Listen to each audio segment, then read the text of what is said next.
My parents admitted they drained my entire college fund to pay for my sister's dream wedding, so I showed up to the reception with a microphone and a PowerPoint presentation about their finances. I found out exactly 2 weeks before the ceremony. I went to the bank to check the balance for my final year of engineering tuition, and the account balance was zero, absolutely nothing. This was money my grandfather had left specifically for my education.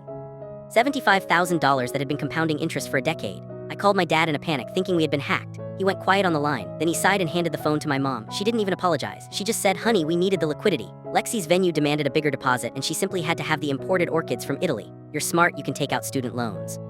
Your sister only gets married once, let's not be selfish." I was stunned. Lexi is the golden child. She has never worked a day in her life, and now my entire future was being mortgaged for her perfect day. I told them I would sue them. My dad laughed and said, "Good luck, my name was on the account as the custodian until you turned 25. It was technically legal." That was the moment I stopped being their son and started planning my revenge. I didn't scream. I didn't boycott the wedding. In fact, I offered to help. I told them I want to do something special for Lexi. Let me handle the video slideshow during the speeches. My parents were so relieved. They actually thought I had seen reason and accepted my role. The wedding was yesterday. It was lavish, obscene, really. Crying doves, a 10-tier cake, a customized ice sculpture. The groom comes from a very wealthy, conservative family who thinks my parents are just as loaded as they are. The reception dinner began. My dad gave a tearful toast about how generous he was to give his daughter this fairy tale. Then it was my turn. I took the microphone, I smiled at the groom's parents, and I said, "I've prepared a little presentation to show you the real cost of love." I clicked the remote. The huge projector screen behind the head table lit up.